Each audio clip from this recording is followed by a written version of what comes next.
Welcome to another episode of Our Interesting Times. It is my pleasure to have Dr. Katherine Horton on the show. Dr. Horton, how are you doing? I'm fine. Nice to be on your show. Well, thanks for coming on the show. I'll let you introduce yourself. What's your quick bio here? What can you tell us about yourself? So I'm originally a particle physicist. I did my research career at the University of Oxford, where I obtained a PhD in particle physics, and I worked for years at two accelerator sites. One was the German electron synchrotron called DESY in Hamburg. The other one was CERN, the Large Hadron Collider in Geneva. And after working in particle physics for a number of years, I actually wanted to study complex human systems. And at the time, I was employed by St. John's College, Oxford, and they have these wonderful fellowships where you can just go after your research interests and focus on what you think is most important. And I actually felt that the biggest challenges that mankind faced was actually coming from complex human systems and their malfunctioning. So what I mean by that is what we saw in the financial crisis. So finance is a human system, and so is law and many other things that we take for granted. Economies are human systems, and we take them almost set in stone, but they are not. A lot of them are conventions, traditions, habits, and some systems are better than others. And what happened is that when I started my fellowship at St. John's College, that's when the financial crisis hit. And because of my fellowship, I was sheltered from the consequences, but a lot of people I knew were not. So I saw people lose their savings. I also saw people lose their jobs. And I just couldn't believe that something on that scale could happen. And that's when I thought, well, I don't think, I was working with such brilliant people in particle physics. It was amazing. These big experiments, you work with thousands and thousands of physicists in a wonderful organizational structure where everybody can just freely do whatever they like. And particle physics by now is a very well-established field. And I felt, I just can't add to that. They are such brilliant people. They're doing fine without me. I should really go off and look into things where, maybe people need help and I can actually add, some thoughts or insights.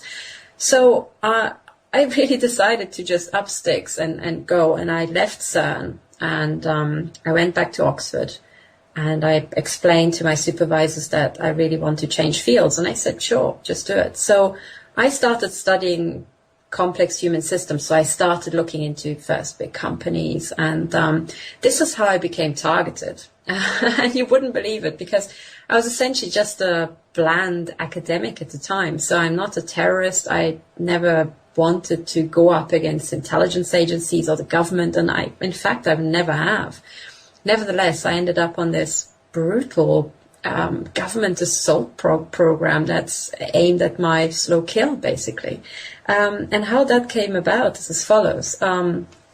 I spent some time looking into how companies work, and for especially big companies, and then economies, and then, of course, finance because of the financial crisis. And I wanted to have an actual case study where I could see how a complex system behaved close up.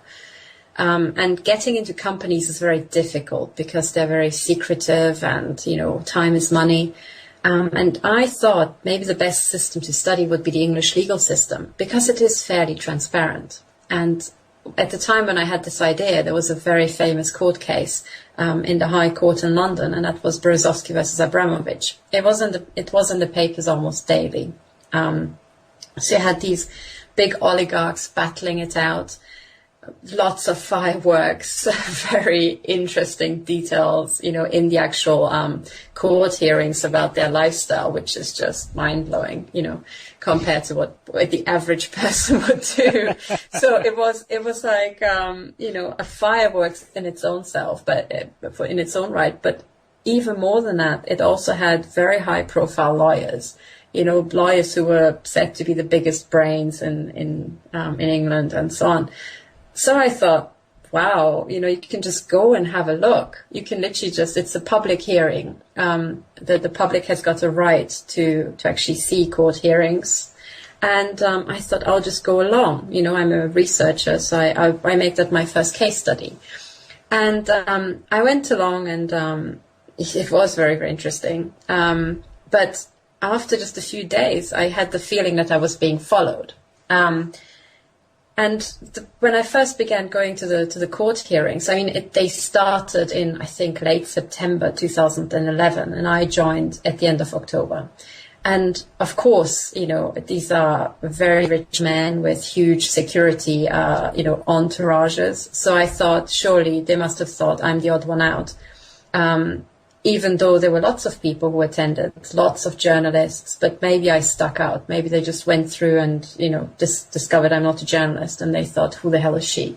So at first I didn't even mind being followed around. I just thought people got nervous, and, I thought if I just, behave normally, they'll figure out I'm actually a fellow at St. John's, because my face was up on the website. I was going back to St. John's every day. But the following just never stopped. So I was, I think I attended the court hearing for 6 weeks, and it just got worse and worse and worse. At first, they just followed me home, and that was obvious enough. But then after a while, there was a man waiting at the end of my drive every morning when so I was traveling down every day from Oxford to London on the train. And I would come out of my flat, and I would go to the end of the drive and turn into the street, and there would be a man just standing there waiting. And of course, your first thought is, oh yes, he's just waiting for somebody. So you just, continue walking, and suddenly you realize he's following you, and he set off exactly when you set off. And that happens once, and you think, weird, but could be coincidence, never mind. And then the next day, there would be another man waiting, even more in your face. And again, he would set off when you set off and follow you, 20 meters behind you. And it just kept happening every day. And bit by bit, the man wouldn't follow me all the way to the train station, just to the end of the road. And there someone else would take over, who'd be just standing there waiting, smoking a cigarette, and then set off when I arrived, and follow me. And this is how the entire national surveillance network was essentially pantomimed out to me bit by bit. Had I just been thrown into the, routine gang stalking and not be led to actually see how it's built up step by step, maybe I might not have discovered what it actually is for even longer. But as it was pretty clear to me that this is, first of all the people are British, not Russian. They seem to know the area very well, and there seem to be a lot of them, So they seem to pass my stalking from one person to the next. There's usually more than just one person following you. There seems to be like a cloud. But overall, you have roughly this sort of pattern that one person keeps an eye on you at any one point in time. And they would follow me all the way to London and back. So at that point, I thought that's MI5 for sure, and I thought, well, fair enough. Maybe they just, they don't understand what I'm doing here, but they'll figure it out. So this is how it all started. But then when it started becoming really creepy was when this didn't stop at the end of the court hearings. So after 6 weeks, the case was finished, the hearings were over, and I just stayed in Oxford and continued my research. But what happened then is that I was stalked on my short trips between my flat and college. And there would be people waiting for me, and they were actively trying to catch my attention. And at the time, I didn't know what the hell it was. Now I know it's called street theater, and it's essentially one of those standard routine things. But at the time, all I noticed is that it was actually spy theater. So men in trench coats and dark hats would be waiting, talking on mobile phones, pointing at me, cutting me up, or somehow getting in my way, never talking to me, just trying to get my attention. And this just went on and on and on. And one of the things I noticed is that they wouldn't do it every day, but they do it roughly every second day. And every third day, roughly, there would be something quite noticeable. And as I was watching this, this pantomime, I thought, that very much looks like a conditioning routine to me. You know, they train you to respond to certain things. So if you just walk past somebody in a trench coat and dark hat, he could also be, you know, wearing sunglasses and look very agent-like, as you might think about an agent from films. But you wouldn't think it's strange. You would just think, oh, weirdo, and then walk on. When you see that about a dozen times, then you start responding. Your brain automatically picks up on this, especially if these people, got in the way or were slightly menacing, slightly threatening. Your brain is trained to notice these things and spot dangers. So the intelligence agencies use this fact that to condition you to respond to their theater. And they have to do that to kind of map you out, I think, to kind of gauge your responses. And once you figured out what it is, the entire gang stalking system becomes crystal clear, because every victim of the intelligence agencies reports the same.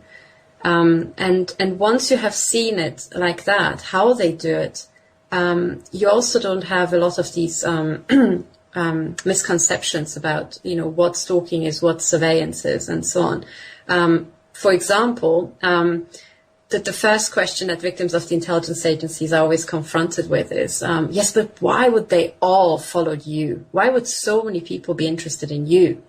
Well, this is the wrong question to ask. These people are hired by MI5 as a surveillance network. They are there Monday to Friday to Sunday, 24/7, and they stalk whomever they have to stalk. They are not there for any one person. They are there doing a job. And if you're on a list, if you're on a surveillance list, they will kind of cluster around you like a cloud and follow you around.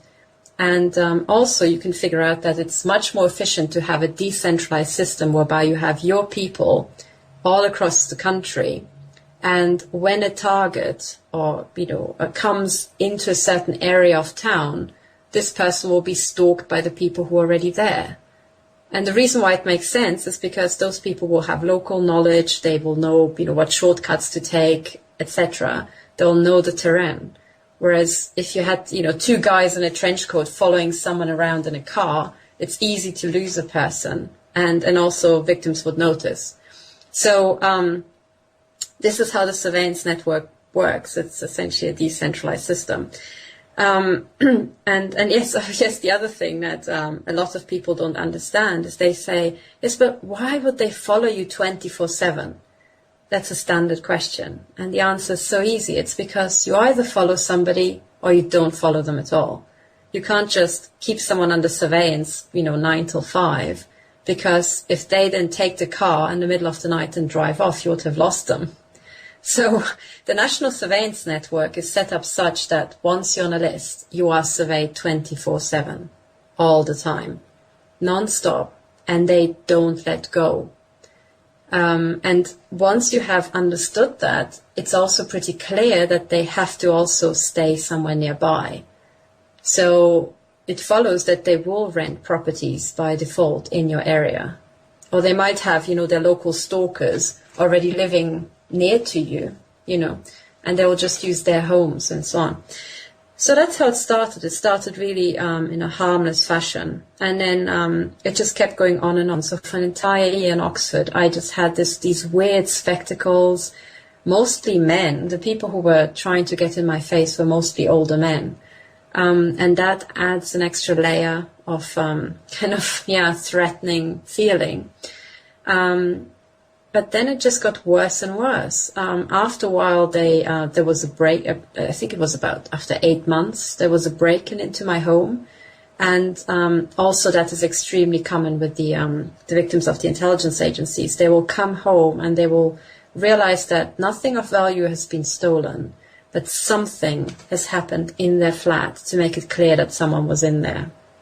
So, for example, what happened to me is I came back home. I opened my cupboard and I realized it had been completely rearranged. And I knew someone had been in there. I had just opened that cupboard before I left the house. It was clear it wasn't me. But at the same time, I couldn't just go to, Thames Valley Police and say someone came in and rearranged my shoe cupboard, because people would just laugh at me and think I'm mad. And that's exactly what it's designed to do. So the methods of the intelligence agencies are such that they are set up for plausible deniability. So they try to have an effect on you while at the same time minimizing any danger or exposure to themselves. And this is how they do it. They do ludicrous things to victims, so that if a victim recounts accurately what has happened to them, the ridiculousness of the situation will kind of be projected onto the victim talking about it. And they are extremely successful doing that. This was developed by, or not developed, no, by no means. This was perfected by the Stasi in a program called Zersetzung, which is disintegration. And the Zersetzung disintegration program was run in East Germany, and they were trying to discredit people and destroy their lives systematically by putting them through every imaginable psychological terror you could think of. And one of the key elements was the stalking, always being followed, always feeling threatened, people coming into your home, breaking things, rearranging things, taking things away, or putting objects there that don't belong to you. And if you keep doing that to a human being, you take away the, how to put it? Well, the safe space, You suddenly don't feel safe in your home because people make it clear to you that they can come in at any point in time. And the psychological effect on a human being is devastating. And they know that, and that's why they do it. So that was the goal with me, I don't know why they had to break into my home. Maybe it was part of their program and they would have done it anyway. Maybe they were training their trainee spies, who, by the way, are literally teenagers, to maybe do a break-in, because they also do that. I have no idea. Or maybe they thought she clearly doesn't seem to care about the stalking. Let's, ratchet it up. No idea. But when I came home and I realized that, I had seen this before, because I had grown up in communist Romania, and my parents and I had fled communist Romania. We were Hungarians. We were part of the German-Hungarian minority, and we'd fled to Germany when I was young. So I did my school career in Germany, but I do remember vividly exactly the same methods being used by the Securitate in Romania. So I grew up with this stuff. It's nothing new. I've seen that done to my grandparents. And when I saw my cupboard, I thought, oh, here we go again. That's a Stasi break-in. It's a Secret Service break-in, what I experienced. So, but I already knew it's MI5. And again, I thought, okay, never mind. And I knew I couldn't go to the police. So I thought, well, at some point they will stop. But they didn't. And that's what's so heartbreaking, because every single victim thinks, oh, surely they will just, let off at some point. If I just keep quiet, if I just don't do anything, they will just leave me in peace. But they don't. They really don't. They become ever more psychopathic. So if anybody hears this and thinks, oh, I'm a victim and I'm just being gang stalked, my message is, okay, quick. You have to kick off the biggest fuss you possibly can, because you're on a program and it will just get worse. It will literally turn into physical mutilation to the, with the goal of killing you. That's what I know about this program now, but I didn't know it at the time. So, it went from there. And imagine, at the time, I was still naive. I thought, okay, I'll just keep it quiet. I didn't want to bother the other fellows, so I never told any of the other fellows about it. I never went to the police because I couldn't. I didn't think I would be taken seriously. And then I thought, oh, surely it's just some sort of mistake and they will just stop. And then I thought, well, I'm going to move back to Germany. That was after a year of this. And I thought, surely by the time I'm back in Germany, it will be fine. But it wasn't fine. It followed me into Germany. And it was continued, not just with exactly the same methods. They even used the same conditioning triggers. So a conditioning trigger is something you have been conditioned to respond to. So in my case, that was, for example, these grey trench coats and dark hats. because they did it over and over. And in Germany, they would use exactly the same methods. And it's not always trench coats and that. Sometimes people get honked at by yellow cars and so on. So it could be anything. It's just something repetitive that annoys you enough that you notice. And then in Germany, it just got worse. In Germany, I was trying to start a company, and anybody who tried to do that knows how vulnerable you are because your finances get a hit. You don't have the network necessarily. You're trying to make new connections. And what the German intelligence agency did is they used that vulnerable moment to utterly obliterate my attempts. So they infiltrated every single business meeting I was trying to have with potential customers, potential business partners, and they ridiculed me. So the way they did that is they would, have someone just pretend to be genuine, a genuine business contact, either approach me or just set themselves up such that, I would approach them because they would be an obvious person to approach. And then they would try to set up a meeting with me and somehow in the meeting do something so egregious that it would be clear that it was not serious and it was a setup. And this would happen once and twice. And then eventually I realized that wherever I was reaching out to, this would happen, eventually. And when you're trying to launch a business and you have this sort of sabotage and infiltration, it becomes impossible, What was the nature of the business? Well, what I was trying to do, and that actually grew out of what I had worked on before, because I looked into the economies and what was happening with the labor market.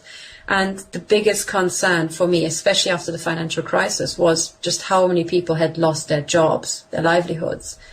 And what I saw was an economy that was going towards ever bigger companies, ever fewer companies. Mm-hmm. And what I was trying to do is set up essentially a platform, an online platform to help people get jobs and try to help people set up their own businesses. So in a sense, it was a startup helping other startups, okay. But for private people. Yeah, the reason why this might be relevant, I think you probably have considered this, is in doing that, you're devising alternative methods for wealth creation and independence, and that challenges this the cartel.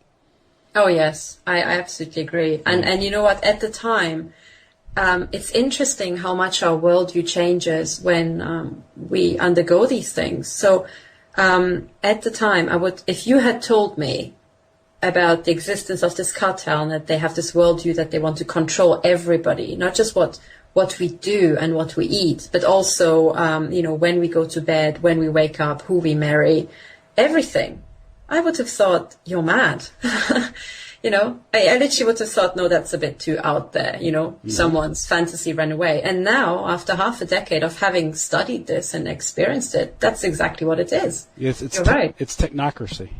Yeah. It's an absolute total psychopathology fueled with technology and obsessions. You mentioned that this started when you were following this case back in the UK, Bezarowski versus Abramovich, mm-hmm. These two Russian oligarchs. Yes. Now, I'm just maybe you've considered this too, that if you have studied the takedown of Russia in the 90s, the raping of Russia, the stripping of its assets, both financial and also natural resources, it was more or less orchestrated by the City of London and Wall Street and the boys at Harvard. And this also involved supposedly the issuance of some $240 billion in fraudulent bonds in the early 90s, and this is Operation Hammer under the Bush administration. And this factors into 9/11. The attacks of 9/11 because it was the day or two after 9/11 those bonds were coming due. And it was the attacks that allowed for that day to be, put off. And the Federal Reserve, in response then, in order to save the market, so to speak, supposedly, they more or less waived all these regulatory requirements, that supposedly make sure the bonds are genuine and all that. Basically, it was a big heist. Yeah. And I'm just saying, by getting involved I'm just wondering maybe if this legal case between the two oligarchs threatened to expose the intrigues of London and Washington, D.C., and also Wall Street in raping Russia. I think yes, I think it did, but I think it certainly did it independent of my presence there, because I think actually the court case itself didn't spell it out, but there was enough material there for anybody with half a brain to pick up on that, you know. And the journalists were there. And actually one of the things I noticed, because I was, you know, sitting behind the journalists and I saw exactly the same as they saw. You know, sometimes I would go home and then the next day I would read in the papers how they reported the hearing that I attended. And I was shocked just how little there was in there, you know? Yeah. You have to really have seen, you know, an event that then gets reported in the papers to realize how much censorship and distortion is, you know, how they try to paint a picture. So I you know what, I totally agree with you. And Bezarowski, I think, is the one he's committed suicide a few years ago. Am I wrong? He died, certainly. I'm not sure if he committed suicide or if he was suicided. When I say, was he suicided? Yeah, he was a former billionaire, multi-billionaire, turned only a billionaire or something. So they say somehow he committed suicide because of his financial reverses, but I think he still owns several yachts or something. I don't know, but I'm not sure. He did die recently, and the official story was suicide. So yeah. I don't know. I you know what, I don't know. That's the thing. I went to that hearing not because of the Russians, and I think I was the only person there who approached the entire case and the entire topic entirely neutrally, because I knew nothing about them, absolutely nothing. And I knew what happened in Russia, but not in great detail. I was actually interested in the court and how it functioned. So I was much more interested in the actual lawyers and the legal process, how they processed information, because I was looking at it under the viewpoint of how can you make this entire operation more efficient. But it's designed to be inefficient. Oh yes, it is. It absolutely is. As a systems analyst, you probably pick them out very quickly. Oh. You know, naively think we can make it work better. No. That's not what it's like. Exactly. And I didn't understand it at the time. Yeah. And actually, you know what, from the, it's also hard to spot, because, you know what, the lawyers and the judges suffer so much in that system. Mm-hmm. And this is what's so mind-blowing. After that case, I discovered that the Supreme Court was actually live streamed. I think that's something that they started just a few months before that. At least it was only when I was looking into the English legal system that I came across the fact that the UK Supreme Court is live streamed. And that was, such a treasure trove of information. So I spent almost a year just watching the court cases on this through the live stream. And one of the things that strikes you is just how much hassle it is, you know, to be a Supreme Court judge. I mean, the entire system isn't really set up for ease of use or, you know, to make it efficient.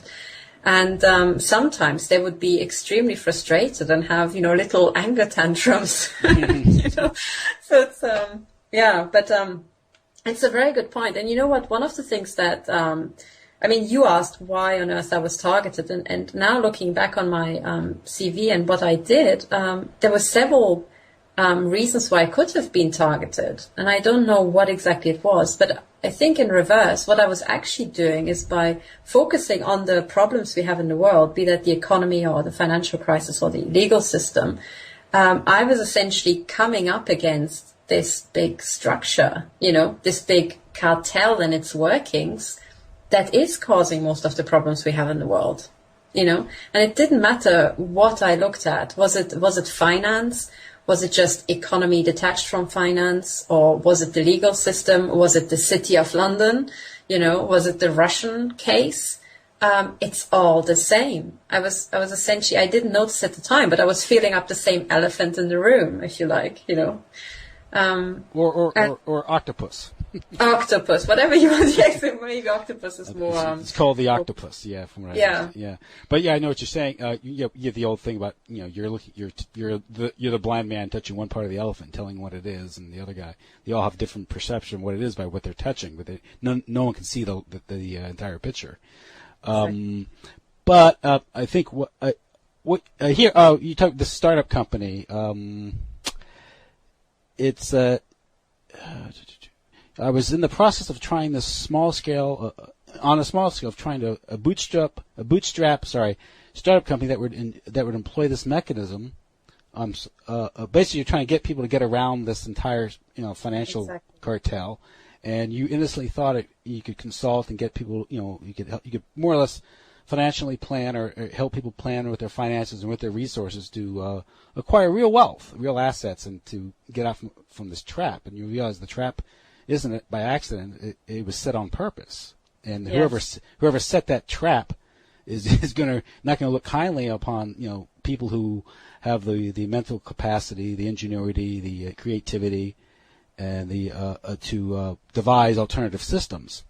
So, your story is very familiar. I'm going to share something with the experience of Katherine Austin Fitts. Are you familiar with her case? Oh yes, gosh, okay. I'm a great fan. Yeah. So I don't have to, how she, she identified all this fraud at HUD. And then she reported on it, and then she found that no one seemed to care. They wanted her to shut up. They pretty much chased her out of Washington, D.C. This is in the late 80s under the George H.W. Bush administration. Then she started financial advisory firm. I think it was Hamilton Securities, doing this very thing. And she developed a software, I think, that would allow people to chart and identify all the federal spending in their congressional district. And I think one thing she honed in on was the federal flood insurance or something up in some borough in New York that had never been flooded before, and she just found it all as waste and fraud, and that's when she got the ire of the Bush administration. I think it was still the Bush early '90s, may have been the Clinton administration, but they went after. She was a victim of sort of this malicious prosecution. But the point there wasn't so much to prosecute her, although they would have tried, but she spent like $20 million winning her case. But that was the whole point, to put her out of business.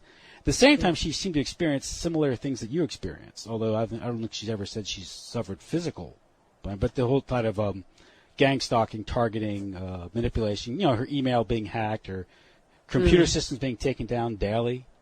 This thinking, if you're trying to run a business, much less try to operate a normal life, this makes it impossible, which is the whole point, right? Exactly. Yeah. And you know what? I think what we're actually discovering now, now through the internet, through, these wonderful interviews and actually hearing these stories, what we're actually doing is we're putting together one big puzzle.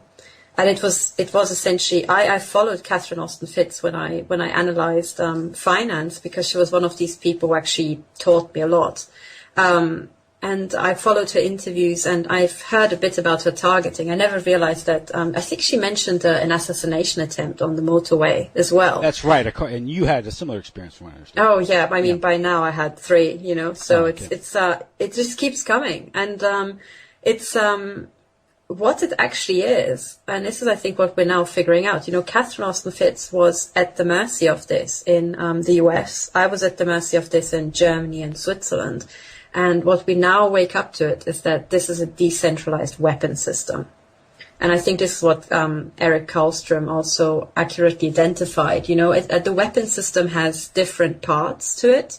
One part of the weapon, which is the psychological warfare weapon, is the gang stalking. It's using essentially psychological pressure and disintegration to disintegrate your courage, your social ties, your maybe mental state, certainly your inner calm, but also to disintegrate you financially. Mm-hmm. And then, these kind of trumped up court cases that Katherine became the victim of, they are part of the weapon system. And then, it has many other parts. It has these roving death squads that Eric Karlstrom pointed out. The same matrix organization that was used by the CIA in Vietnam and Latin America. Mm-hmm. These roving death squads honing in on key people. And eventually, another moving part of this weapon system is this the electromagnetic microwave weapons, Yeah. And there they have, again, mobile units, which they used to attack me when I was driving my car. It also has stationary parts, which seem to be the phone towers, the cell towers, emitting microwave radiation and doing all sorts of stuff. And we now wake up to this fact that it is all one, and everything that, for example, Katherine Austin Fitts was targeted, Karen Hudis, she was targeted so brutally with one of these directed energy weapons in, I think, August, that she had stroke-like symptoms. And simultaneously, 2 other people she worked with were equally targeted. And from what I understand, is some of these weapons they can actually. I don't.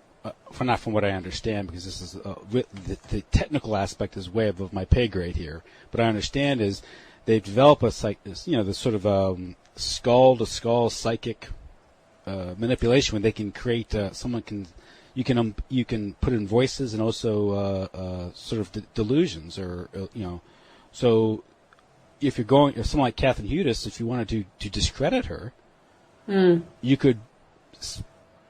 You can make her have thoughts or delusion, or sort of see things that aren't real. Then if she talks about it, she sounds like she's nuts. Yeah, and you know what they do? Yeah, they do. They do that on different levels. They do it with classical methods, where they try to make you read. They send you information, and they will put in disinformation. That's the old classical way. And I think Karen Huda certainly fell victim of that, because I remember in the beginning she was going on about how the world is run by coneheads. Yes, I heard that. And I said, okay, that's it. 50-60% of what she was saying was right on. And all of a sudden she started talking about killing heads in the Vatican. I was like, whoa. Yeah, exactly. And you know what? I think. And then afterwards, she even in an interview she said, no, a disinformation agent got to me. And at first, if you're an outsider, you have no idea how this can happen. Yes, and she sounds nuts saying it, but actually, it's very interesting how they do it. And I've experienced, knowing that they're trying to do that, I can now look at my email traffic and actually map out when they're trying to do it. So I should at some point publish studies I did on their disinformation campaigns, because it's a treasure trove, They try to feed you information that's true so that you catch on. And then they try to lead you along. It was Catherine Austin Fitz who claimed that she was offered an introduction to aliens. Oh, really? Yes. Yeah. And you know what? Actually, the aliens topic is one of the favorite things of the intelligence agencies. And I tell you why. It's because as a systems analyst, I know that something like the alien theme has to be there, because intelligence agencies essentially hire and have to employ a lot of clinical psychopaths. Now, when you do that, that's really dangerous, because these guys are going to tear you apart, right? So you have to somehow brainwash them and keep them under control. And the classic thing that psychopaths will do is and they've done this throughout the ages, is invent something much more powerful than man and claim that they have the power, Mm-hmm. So, for example, in the olden days, you would have the old priests at temples, right? Mm-hmm. Pretending that they've got some sort of link to deities and that they would somehow represent deities on earth. And this is how, if you manage to get people to believe you're kind of endowed with more power than you could possibly have as a human being. Now, given that these days we don't really fall for that anymore, for high priests claiming that they've got godlike powers, there has to be a modern equivalent, and aliens, because of the films we've been made to watch as teenagers and so on, and because of there being a scientific, possibility that they do exist, That's the next thing. That's the next story that they can tell. And one of the things I discovered is that a lot of agents will actually fervently believe in aliens. By now, I almost use it as a kind of selection filter to tell who's an agent and who isn't. If they actually start talking to me about aliens and I can see no micro expressions or any sort of psychological discord in their face when they talk to me, meaning that there seems to be perfect brainwash, then I'm pretty sure that they worked for MI5 or one of the agencies, because I then know that they've been put through a brainwash program, a professional brainwash program that's essentially used to control them. Yeah. So and these programs are very, very good. So I stopped laughing at people when they talk about, having met aliens or having been offered an introduction, because these brainwash programs and psychological tricks are hugely successful, But also what I've understood from, reports from agents is that I think they're also conned to believe that there are aliens at these military bases. And the reason why it's important for us to know that is because I think a lot of these people that they label aliens actually victims of human experimentation. Yeah, MK Ultra type stuff, and not just that, actually biological experimentation. For example, there's I think it's either genetic disease or maybe it's something to do with metabolism in the womb. But there's a certain medical condition through which people become very, very large. They essentially develop what's it called, gigantism or something like that. Yeah. But if you do medical experiments on people, it's easy to see that you could easily reproduce that, and you could basically have designer babies that have this fault. But then they would be literally giants. So when you see suddenly giants at the military base, you can claim that they're aliens, but at the same time, they're not. They're just victims of human experimentation. Mm-hmm. And I suspect that, a lot of what these MI5 and MI6 and other agents have seen, which they think are aliens, are actually just horrific injuries and horrific deformations of, actual real human beings. Now, we were talking about Catherine Austin Fitz. We're talking about first, actually, when you're part of this process is a blacklist that you get on, for which there is no appeal. Yes, that's right. You want to talk a little bit about that? Yeah. So, so as I should say, I'm still figuring it out, but you can definitely tell that there's a blacklist because essentially your assault protocol, as I described, travels with you across boundaries, across borders. So when I moved from England to Germany, they used the same conditioning triggers and they were acted out by German agents. But it's also much more detailed than that. So you don't really need a house move. You can just take a plane and fly from Switzerland to England. And, for example, I went to the UK in October and that morning, I was brutally, shot into here in my home in Switzerland. And essentially, one of my neighbors has one of these microwave guns, pointing at my house. And I was standing in the kitchen and I was shot in the head.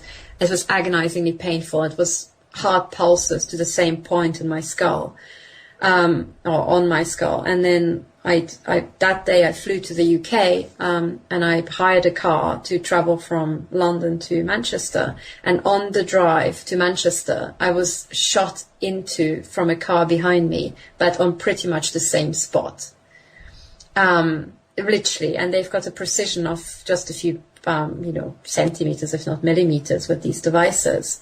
And what that shows you is that they have a set assault protocol and that can be executed wherever you are. That's what it means, having a decentralized weapon system, and so this means that there's a blacklist that is not just Europe-wide, but worldwide, because people report the same thing flying from the UK to Australia. That's the Five Eyes surveillance network, but also going to other places like Thailand and, anywhere in the world.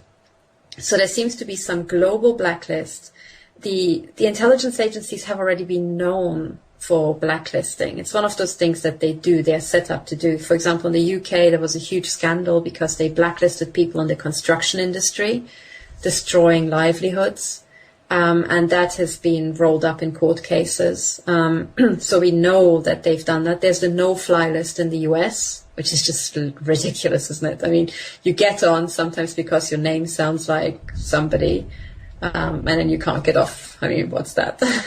Oh yeah, it's not even like you're targeted for like more higher scrutiny. They can just keep you from flying, which is really illegal. It's unconstitutional, but.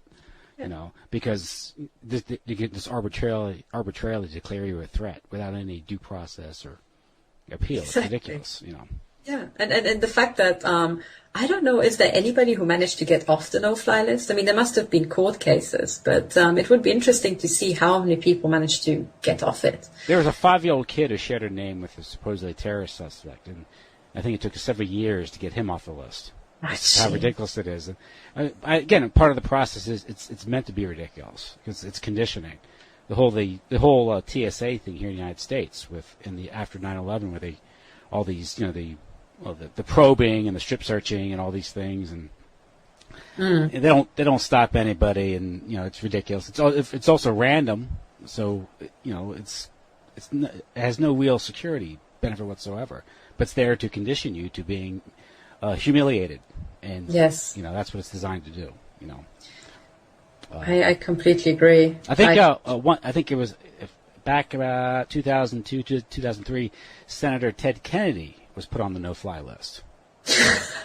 And I think he got off it because of the publicity, but it just shows. I think someone just has a joke put him on it, probably. And this is how probably. This is how arbitrary it is, because actually someone has to type the name and his Social Security number into the database. And let's do this. And there's not like whoever it is is going to get fired. Yeah. Because you think there'd be some in all that case there was always like, well, yeah, Homeland Security did this, as if no individual did it. Exactly. You put your finger right on the solution here, because the only antidote we have, because what you're describing here, and what my problem is, it can be categorized as complex systems running out of control. Mm-hmm. I mean, I agree with you. They are made to run out of control. They're made to be ridiculous. But then the question is, how do you solve this problem? And the quickest way to solve this problem is to reintroduce personal liability. Personal responsibility, and dig out the name. Who was that? Who authorized these things? Who put the name on? Because you go to the employee, some guy, like wearing a tie and a short sleeve shirt with a tie, sitting in his cubicle somewhere. You just picture him typing the name. You did this. He can say, "Well, my supervisor told me to do it." Then the supervisor would go, "Well, my supervisor told me to do it." All of a sudden, you find out Dick Cheney did it. That's a ladder climb. That's what prosecutors do. Going after drug kingpins or something. We'll do this here. Find out who made this decision. It's a serious issue. It's not funny. It's not funny that you can prevent people from travel or make their lives more difficult, because that's just a stepping stone. But you can do. It applies across the board and all these things. How you could make someone's life impossible. Here it is. You can fly out to California to visit a family member and then find out on your return flight that you've been put on the list. And then you're stuck 3,000 miles and you have to, drive across the continent? Yeah, exactly. Instead of saying, look, I have no bombs, let me get on the plane. No, you're on the no-fly list. You're too dangerous. Yes, I'll strip nude for you. You can do anything you want to me. And then you might tempt them. But you're saying, but I'm saying it's the whole point is to administrative measures, be able to prevent someone from traveling. And if you do that, you can and this goes to what you're saying. You can gradually marginalize them, deny them the ability to travel. You can deny them the ability to get employment, because if you're on a list, there's certain companies won't hire you because they have federal contracts and they don't hire terrorists, right? Exactly. So there's all. And pretty soon, this process of that no-fly list is an example of disintegration. The Stasi method of disintegration. Zerstung, it's called? Yes, Zersetzung, exactly. German. I assume you speak German, right? Yes, I do. So I'll let you pronounce it, yes. But you're right, I think you're absolutely right. And you know what we have to realize is that, and this is what because I went through this fast sequence of looking at the legal system and all the problems there, then the financial system. I also looked into white collar crime and companies and how they are run, just by studying these human systems. And I discovered that the problems were very similar. That's just one. The second aspect is that they were caused by pretty much the same people, The structure, all these things are connected at the top. And this isn't a conspiracy theory. This is actual fact that was revealed in 2011 by a group of systems analysts and mathematicians at ETH Zurich. So anybody who says, the cartel, that's just a myth or a conspiracy theory, you just have to answer, no, it's a business plan. It's an executed business plan, because we now know for a fact that I think 40% of all the biggest companies in the world are interconnected and have been interlocked and are controlled by the same super entity. And the way these Swiss mathematicians did it is that they used large databases, so essentially modern software and database analysis tools, to map out the ownership of, I think, 43,000 companies registered around the world. And they discovered that if you looked at shareholders, you wouldn't see the structure. But if you looked at company ownership, and essentially management control, you found that all these companies actually were hanging together in a superstructure.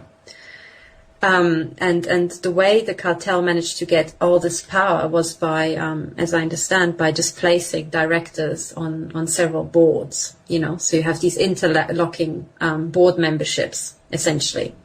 So even if you don't own all the shares, you can still hugely influence the decisions, right? Mm-hmm. And these mathematicians mapped out bit by bit how the ownership structure through subsidiaries and so on, if you track it back, you ended up with the same super entity. So they published this paper, which is called The Network of Global Corporate Control.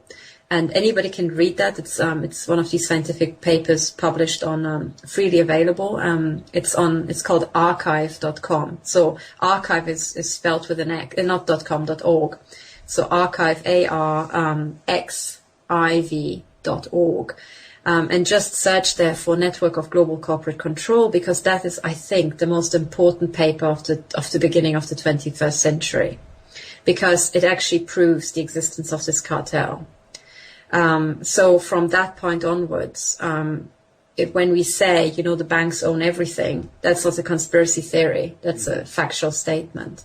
But when you have a world in that state, it's also clear that these banks own, the arms manufacturers, they own the pharma companies, they have financial volumes that they own governments, and maybe you know that a lot of governments and, if not all governments, have been turned into companies behind our back, Yeah. They are all registered. So we have these, everywhere these companies and the same structure owning it. So what they can do once they have this sort of control is have business plans that use several of these companies at the same time. So once you own, for example, the intelligence agencies and you own weapons companies and big pharma, what you can do is you can use your intelligence agencies and the surveillance network to run around with directed energy weapons, shooting at people through the walls of their home, because microwaves pass through the walls of the standard home. You can shoot them up, give them cancer, and then increase the revenue for your pharma industry. And I think there's reason to believe that that's precisely what's happening. Well, and again, it's a business model, downstream profits, and you can do that with the microwave technology, with the cell phones, where over a course of 10, 20 years of using this stuff, a certain percentage of the population is going to develop cancer from the radiation from these devices that we're all been entrained to acquire now. It's a necessity now. But Katherine Austin Fitts. I was talking. She wrote an ebook. It's called Dylan Reed and the Aristocracy of Stock Profits, and she talks about this is done during the Clinton administration, the 1990s, when they started to privatize prisons. Mm-hmm. Okay, at the same time they ramped up the drug war, and what they did that by raiding. Usually targeting low-income areas, black areas, people that can't afford a lawyer, and they arrest a bunch of young, usually black guys, but I guess women too, but usually black guys, and they'd fill the prisons because the prisons had to have like 90% occupancy for the contract to be profitable for companies like the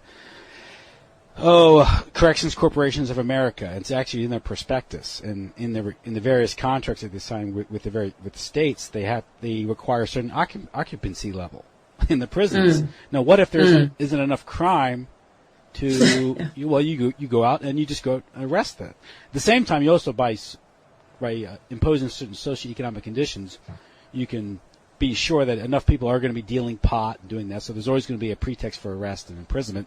And these people will plead out because they don't have adequate legal counsel because they can't afford it.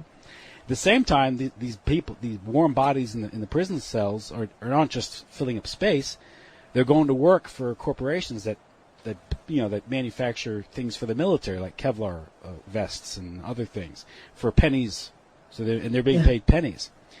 And at the same time, the cost per inmate skyrocketed for the taxpayer. It went from $8,000 a year to $24,000 a year. Goodness. So it's just a big wealth transfer scheme. It's a huge, just like the Pentagon, can't account for trillions of dollars.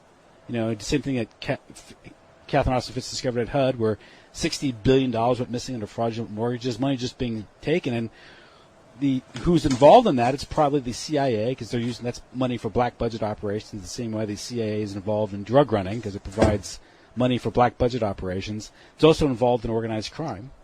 Yes. So there you go. I mean, it's a business model. It's the same thing with the international drug trade. It has to be illegal, because that's how you create the false scarcity and the high prices. But all that has to be put. Where does the money go? It goes in the banking system. It goes to Wall Street. And the story about Dick Grasso beating the FARC guerrillas back in the late '90s, telling them to invest their drug proceeds in Wall Street. And when they decided not to, that's when Plan Colombia went into action, and they started cracking down on that cartel, because it's a question of you going after certain cartels to the benefit of others who are more cooperative or assets of the CIA, of the big banks, of high finance.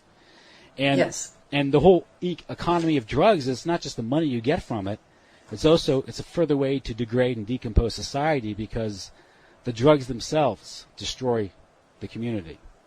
And you have a business model, instead of basing your economic growth model on equity and real wealth gain and improvement in the human condition, you are literally destroying the community through drugs. Yes. And Wall Street's invested in this model. The current, everyone who has a 401k plan is invested in this model. And they don't know it. They don't know Yes. And you know what? This is why it's just so important to unravel this as quickly as possible, because what you actually have, what this business model actually does is create overall a negative return on investment. But you're not hit in the face with it straight away. It hits you on the rebound. It's like treating the world like a business. It's like liquidating a business or something. You just that's how they treat the world. Exactly. But when you've liquidated it, you will have a quick cash burst. But then what you do then? You move on. You move on like the Venetians, right? But the problem is exactly. And you know what? This is I think what we're dealing with are legacy systems, because they what the Venetians did is exactly as you describe, and then they moved on like locusts. But now we have these global corporations. This is a global system. When they're done with us, I mean, they can settle on Mars by all means, but there's nothing to be gained there. So I think what happened is that the cartel has been doing copy and paste what they have done for centuries. And they have expanded and become bigger and bigger. Now they actually are global, and now they hit essentially the boundaries of planet Earth. And by continuing with this business model, they are decreasing their own rate of return. They're essentially eating up their own assets. Could this explain their obsession with transhumanism? Partially. I think several things explain transhumanism. I think part of it is also essentially symptomatic of the psychopathology of the leadership. It has many traits that actually, reflect one-to-one classic textbook psychopathology. Part of it, for example, is that, psychopaths, they like to control their victims, to live out their control. Mm-hmm. And one of the things that you will see, I mean, you know about serial killers mutilating their victims, right? Destroying their bodies, getting into their bodies. There are also psychopaths who, for example, Harold Shipman, serial killer, he poisoned people. So, you put something into someone else's body as as a sort of extra control, and, they arouse themselves with it. And transhumanism fits into that beautifully, because you put all this technology into people's bodies that you can then use to control them.